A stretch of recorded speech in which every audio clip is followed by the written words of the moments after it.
Picture minus 50 degrees, not the wind chill number, the actual air temperature, cold enough that your breath crystallizes in midair.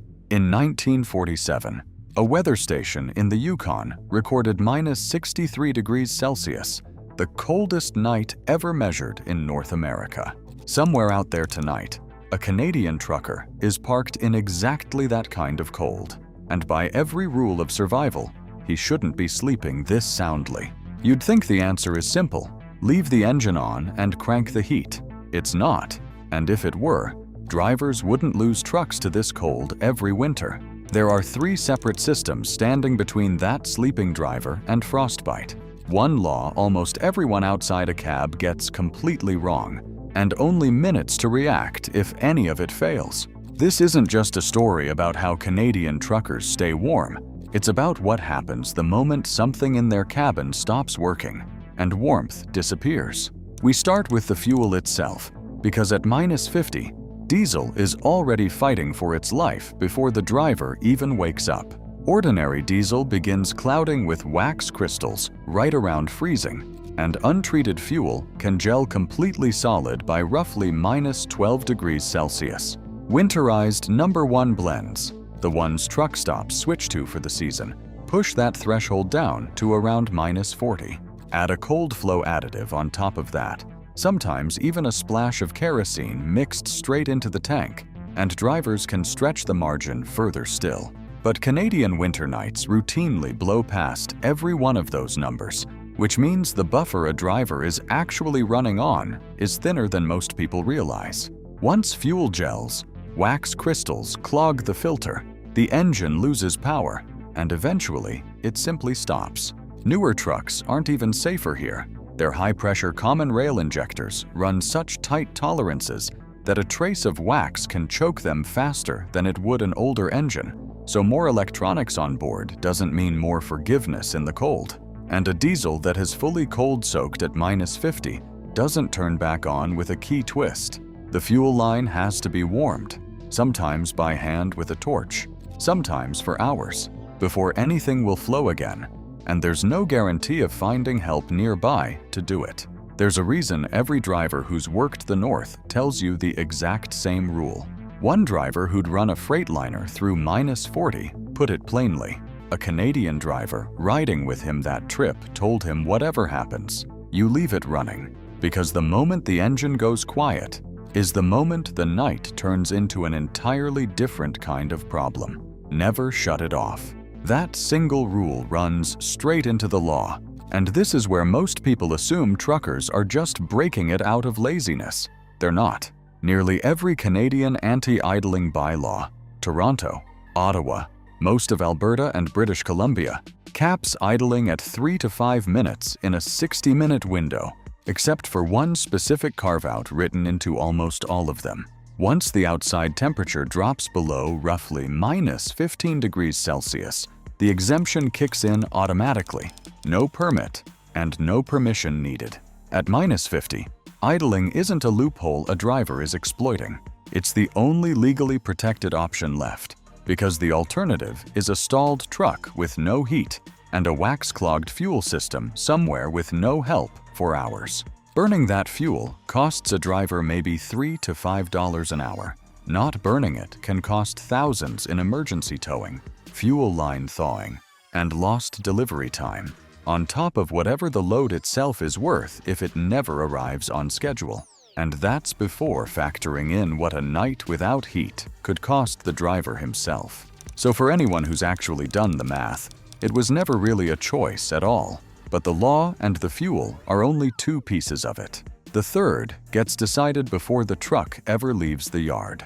One phone call. When an extreme cold warning goes out for northern Manitoba, the prairies, or the Yukon, dispatchers don't just shrug and send the load anyway. Routes get rerouted around the coldest zones where possible. Drivers get told to check in by radio or phone every few hours through the night instead of the usual once. And some companies simply hold trucks at the last major stop until temperatures climb back into a survivable range. It's the same logic as the idling exemption. Nobody's pretending minus 50 is a normal driving day.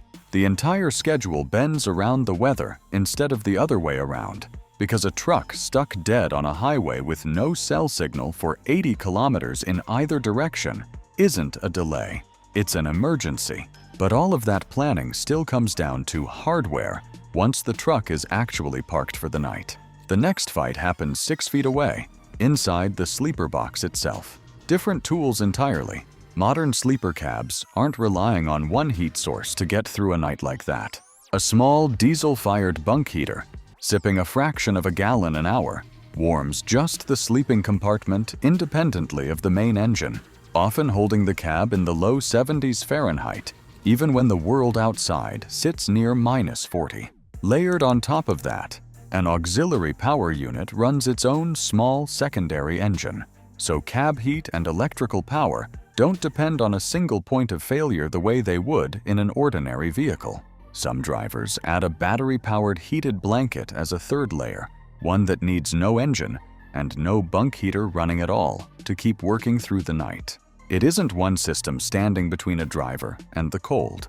It's 3, stacked deliberately, so that when one fails, and eventually, in that kind of cold, something always does, there are still 2 more standing between him and real damage.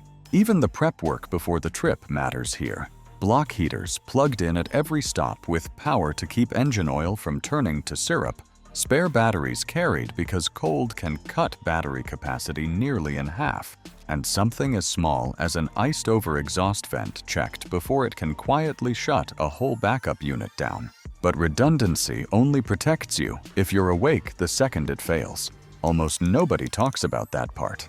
Staying awake. It's 3 in the morning, somewhere past Thompson, Manitoba, and a low battery alarm chirps you awake in total darkness. The bunk heater's pilot light has gone out. In the 20 minutes since it died, the cab has already dropped 8 degrees, and you can feel it in your fingertips before you even reach for the panel.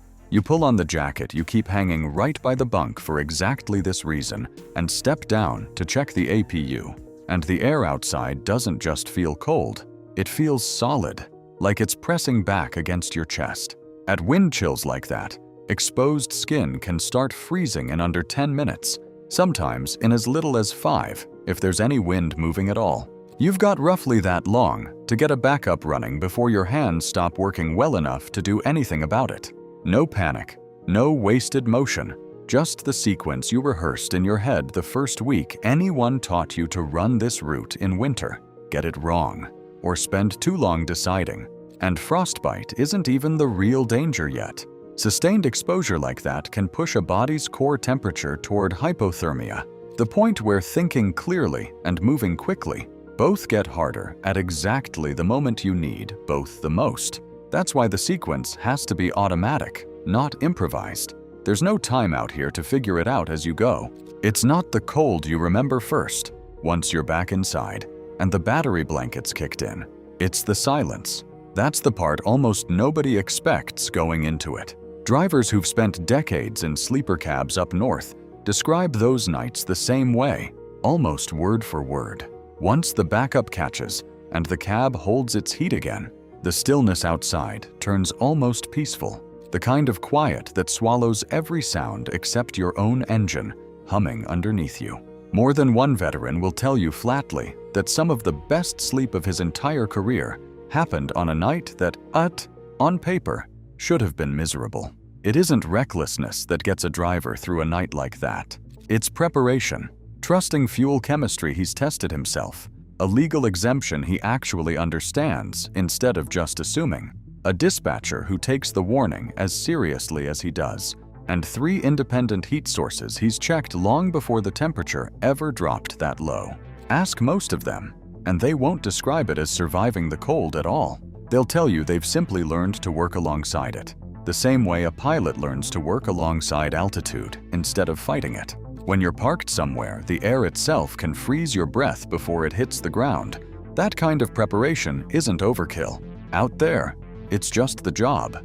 So no, surviving -50 degrees was never about being tough enough to sit in the cold and take it. It's about respecting exactly what the fuel can and can't do, trusting backups that are genuinely independent of one another, and never letting your guard down at 3 in the morning just because the heater's been working fine for 6 hours straight. If you're a driver, what's the coldest night you've ever pushed through out there? And if you've never sat behind that wheel, would you trust 3 separate heaters and a law built around a thermometer to keep you alive until sunrise?